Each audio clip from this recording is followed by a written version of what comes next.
To women who are saying it's too late for me to start, come on. Yes, you're joking. I've read so many books and documentaries of women who started and became millionaires after 40, in their 50s, in their 60s, as said, what is meant for you, what God has predestined and ordained and set apart for you, it shall be. That is if you seek that first, right? So for any woman out there who's saying, I've gone through hardships of life, I've just recently gotten a divorce, I'm in my 50s, I don't know. You are not done until you are done. It's not done until it's done, right? So for you is to really define the reason for living, the purpose for living again. Refine it to say, let's say I'm in my 40s, 50s, I'm restarting.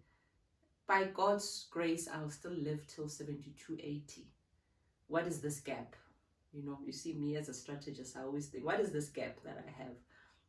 And how do I make sure that as it closes, it finds me ready and prepared? We are very good at complaining, woe is me, and doubting. And I don't know why we do that as women, as if it helps anyone. If anything, it's annoying. Please note, when you keep explaining yourself and complaining, people won't tell you. But that's why they gossip about you when you leave the room. It's good to make yourself. One thing I've learned working with Asian countries, there's a saying that says, don't critique yourself, don't make jokes about, don't even make a joke about yourself. Don't even be funny upon yourself, because your inner warrior is listening to you. That's what they believe, the Chinese, and it's true. So I've stopped doing that in learning, And when you meet a lot of Asian countries, they are not good at critiquing even their country. They are so, it's like, for example, it's as if they were all taken to the same school. They talk the same language, and so I've learned that. So I would encourage any women and girls and young girls and ladies, Nabokoko, if you are listening as part of Ubuntu, change the tongue, change your attitude, and also be a doer.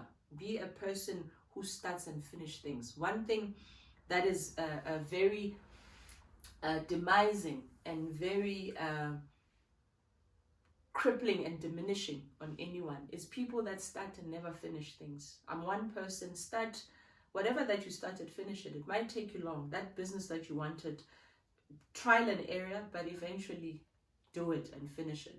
So set yourself goals, small goals, maybe 1 or 2 or 3 things you need to do in 6 months, in a year.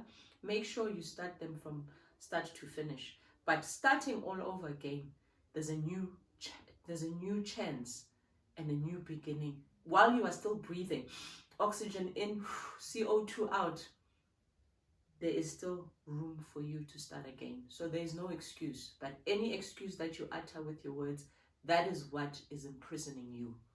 So I hope it gets through somehow through this ear, but it gets blocked, doesn't go out, and it stays in the brain and becomes imprinted. So for me personally, I can only speak for myself, is that with what I've gone through, going through the divorce, and I look at it, it's been a very long time. I believe in the phases or periods of 5 years. So it's been that long. And anyone who claims that maybe I would have spoken to them, it's a lie.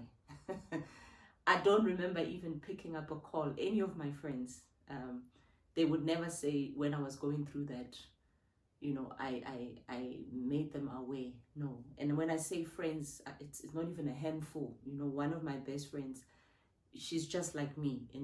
We are cut from the same cloth. She minds a business, I mind my own. We only talk about what is key and relevant, what is on purpose, right? And she will advise me based on her own experience and take it or leave it. But it's not like you have to take my advice. So I didn't expose myself to that.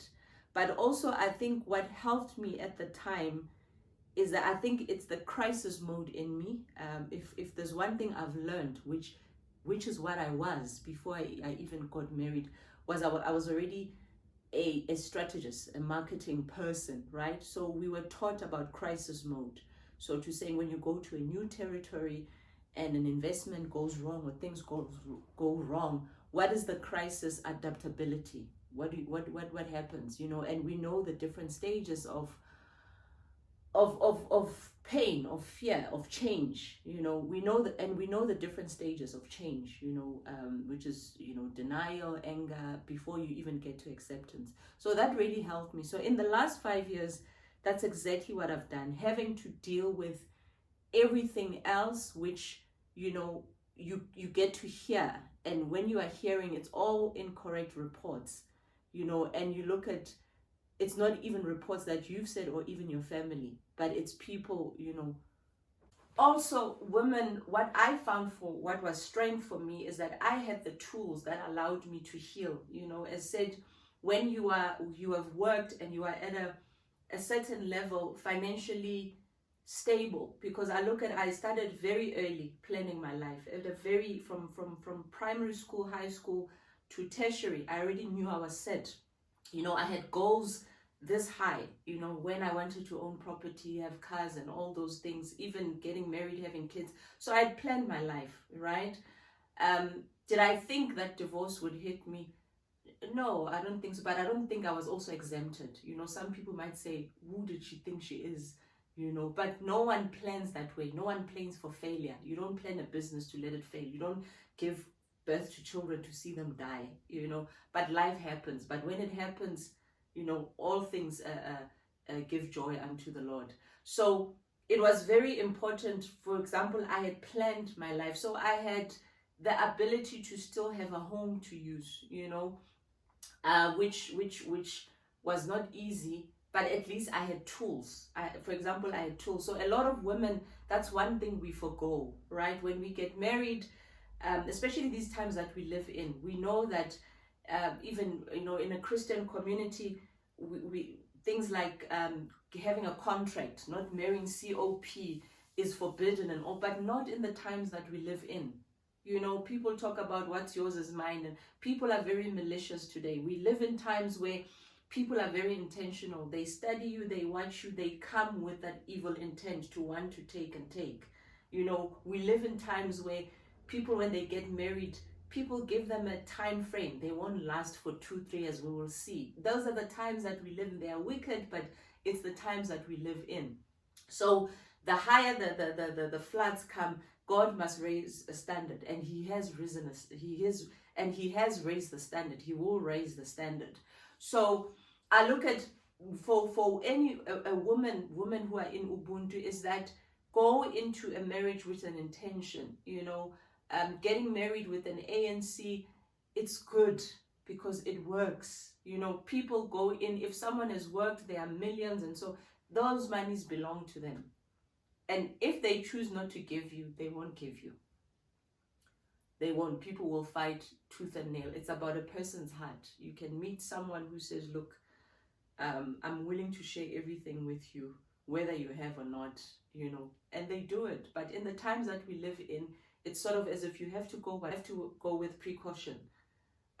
The times that we live in, we have to be precautious, go in with precaution and assess everything. And the Bible is very wise. It's very wise. It gives us that, things like your ANC, COP, they are not mentioned in the Word of God. We can't find them and say, here's a scripture that talks about COP. But we do see how people were marrying, but it doesn't go into detail. But the times that we live in, I would advise anyone to say, get your financial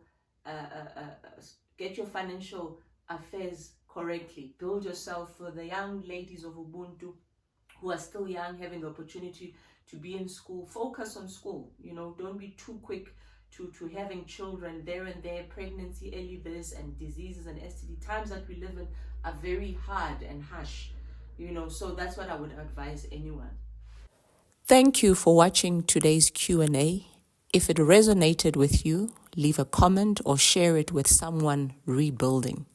Subscribe to Ubuntu Strength for real stories and homegrown healing. We are not chasing strength, we are remembering it.